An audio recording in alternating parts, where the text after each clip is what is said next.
Good morning. This is Mrs. Standridge. We're here reading Elijah of Buxton. We're on the second half of chapter 3. If you haven't watched any of my other videos, I'd suggest that you go back and you start with chapter 1 so you'll know where we are in the story. Okay, so yesterday we had been reading and we'd found out that Elijah was a good rock chunker. And by that, he could throw rocks and hit anything that he wanted to. And when we left him, Elijah was on his way fishing. So let's see what he gets up to today. Maybe I'd started dozing. I was surprised when old Flapjack slowed down and I felt sticker bushes snatching at my brogans. He'd started picking his way through some blackberries and I knowed we'd just about reached our secret lake. It was these bushes that old Flap spent all his time in whilst I fished. I hopped off his back and walked down to the water. I went clean over to the other side of the lake and laid down my 2 pouches and my tote sack and net basket and pulled off my brogans and all my clothes. I divide this lake into 2 parts. First, there's the fishing part, which was on the side where I came in at, by all the cattails and lily pads. Then there was the swimming part, which was where I'd walk to now. I jumped in and let all the sweat from choring and riding Flapjack float off of me. I don't know how long I spent bathing, but after a while I saw splashes and waves coming from the other side of the lake, and I knowed the fish had started feeding. I pulled my clothes back on, excepting for my brogans and stockings, picked up my sack and 2 pouches and net basket, and walked back over to the fishing side of the lake, right near where old Flapjack was still eating blackberries. I could hear him snorting and chawing and going at 'em pretty good. There was a perfect spot for rock fishing just afore where the cattails got thick. I opened the dead fly pouch and picked out about 4 of them that had a good amount of juices leaking out, and I tossed them right into the spot near the cattails. This would get the little fish riled up. They'd bump at the flies and try to pull them under and would raise a ruckus that made the big fish wonder what the commotion was for. I moved till the light was just so that I could see the flashing of the little fish's scales. I went into my tote sack and picked out 2 good stones, one for my right hand and one for my left. Next, I reached into the live fly pouch and plucked out 2 that had a good bit of fight left in them. I tossed these flies at the fishing spot, and one of them still had enough life in him to fly about a little, but that didn't last long and he soon plopped into the water. Both of these flies weren't accustomed to being wet and started whirring and splashing and skimming across the top of the lake. There's something about the way those half-wit horse flies move on the water that scares the small fish away and drives the big fish berserk. If I'd done everything right, the big ones wouldn't have no choice but to come barreling out of the cattails and snatch at the flies. I saw the little fish part round one of the flies, and all of a sudden there was a goldy, silverish flash shooting out of the lily pads. It's hard to explain, but I felt it more than I saw it. I throwed left. The rock and the fish and the fly all met up at the same spot at the same time. I ain't boasting when I say it was a perfect throw. I can say that because for a throw to be perfect, 2 things have got to happen. 1, you got to chunk the fish so he's knocked senseless right off and stays at the top of the water. And 2, the rock has got to bounce off him and land far enough away that it don't make no kind of splash that'll scare the other big fish. After this rock got done chunking the fish in the head, it skipped 4 times across the water and slipped down in the lake quiet as a duck going after minnows. I throwed my net basket out and hauled the fish in. It was a good-sized bass. I strung it up and put it back in the water. I don't know why it is, but something about that basket don't worry the fish too much, and I can toss it in over and over and not scare them at all. Maybe it's because fish ain't real smart. I knowed if I was a fish, I'd have looked at it different. If I saw one of my fish friends go after a fly, and all of a sudden he was floating on the water, not moving, and had a big knot on his head, I think my appetite would leave me. And even if it didn't, I sure wouldn't have no enthusiasm for the next horsefly that showed up in the water.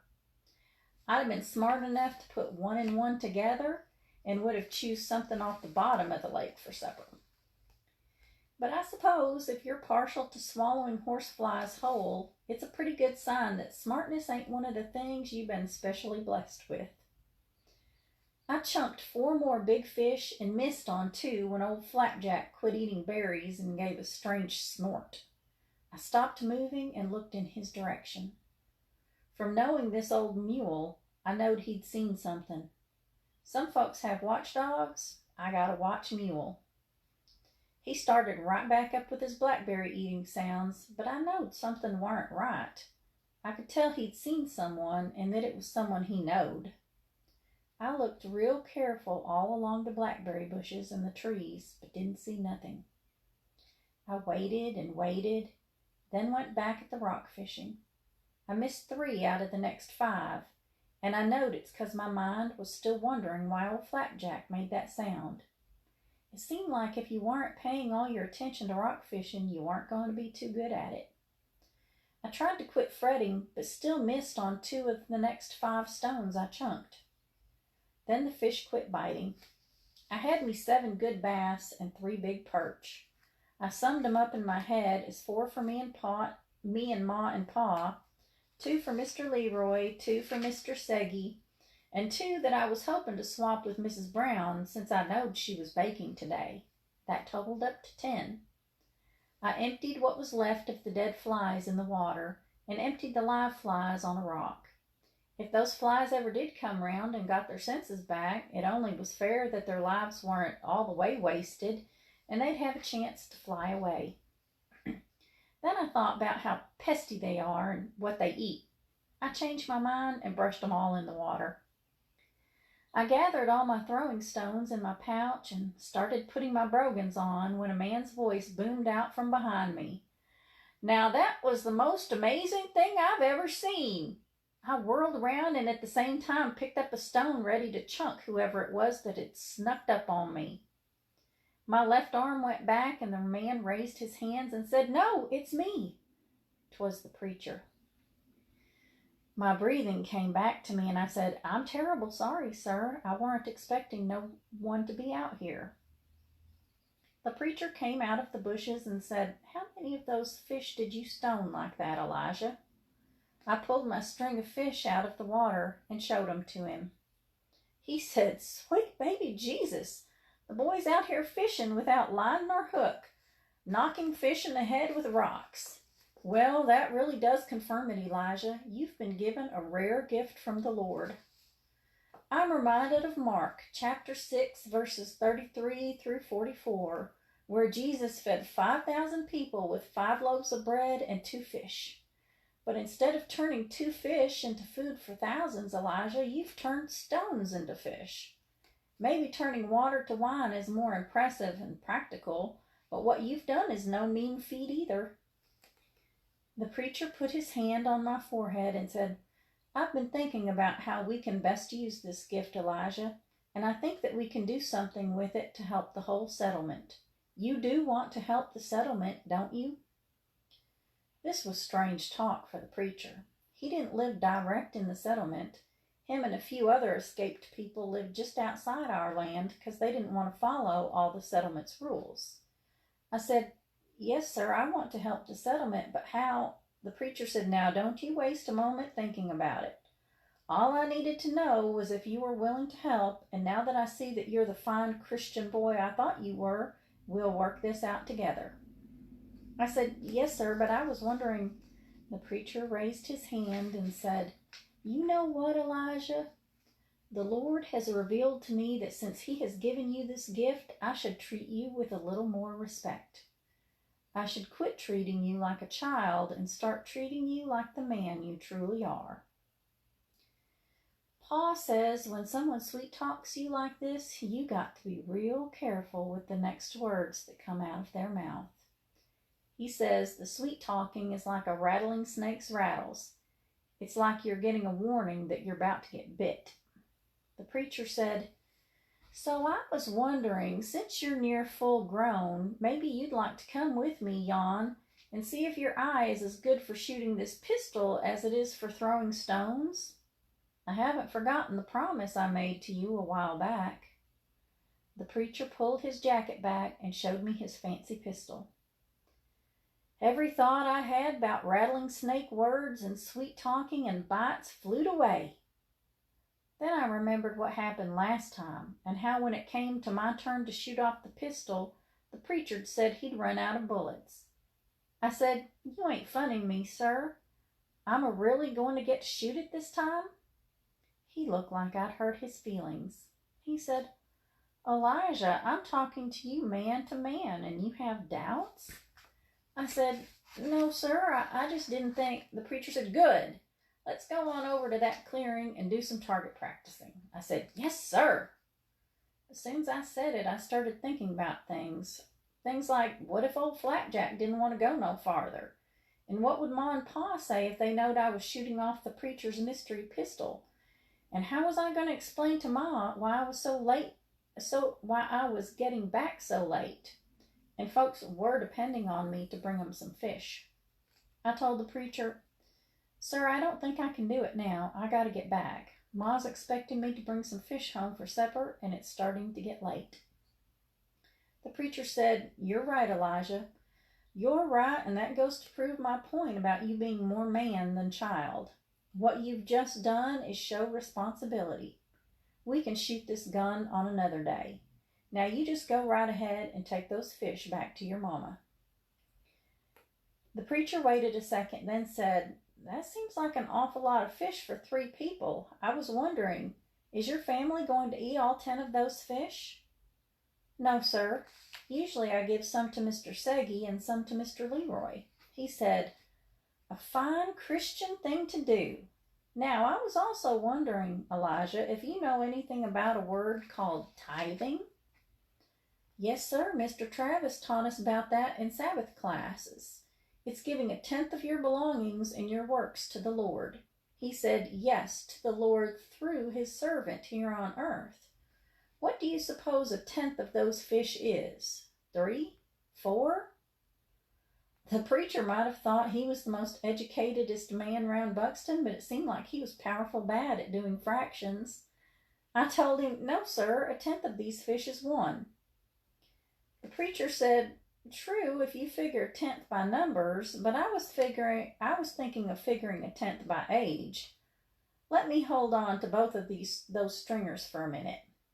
I handed him all the fish. He said, "You're good at doing sums, aren't you?" I said, "I'm tolerable good, long as it don't get stretched into geometry." The preacher commenced pointing at each fish and calling out numbers and telling me to keep track of the total. "This one's about 14 years old. This one's 12. This one just turned 18. This one's..." It was the most amazing thing. Some of them he had to look into their mouths to get the age, and some of them he could tell just by holding up. But the preacher knowed the age of each and every one of the fishes. By the time he was done, I totaled up 122 years. "So what's 10% of 122, Elijah?" I moved the decimal point without using pencil nor paper and said, 1/10 of 122 years comes to 12 full years and 2/10 of a year, sir. The preacher pulled the biggest 2 bass and the biggest perch off the stringers and said, "This perch is 10 years old, and these bass are each 1 year old. How many years is that?" 10 plus 1 equals 12 years, sir. "So what's left?" 2/10 of a year, sir. "And how much time does that equal?" He pulled the next biggest bass off the string and said, "I was thinking we should throw this one back since he's only a month and a half old, but that's close enough to 2 months that he balances things out nicely. I'll just keep him." I didn't mean to show no disrespect, but I couldn't help frowning. I'd started with 10 fish, and now I was down to 6. And even though I ain't particular worthy at my schooling, it still seemed it'd take a whole lot of doggone humbug algebra and some trickeration geometry to make 10% of 10 come out to 4. The preacher put the 4 fish on one of the strings and said, "I think I'll call on Sister Carolina and see if she's had fish lately. Maybe she can fry 'em up." Then he was gone. And so were 4 of my fish, and hard as I try, I can't see that 1/10 of 10. All right, so it looks like maybe Elijah got tricked a little bit by the preacher. We'll see if he can ever figure out how that happened. Tomorrow I'll be reading chapter 4. If you're having trouble accessing the videos on Facebook, I am putting them up also on my YouTube channel. I'll post links to that on my Facebook page and also in Google Classroom. So hopefully if you haven't been listening to the videos, you'll be able to get caught up on those really soon. I'll talk to you tomorrow. Bye.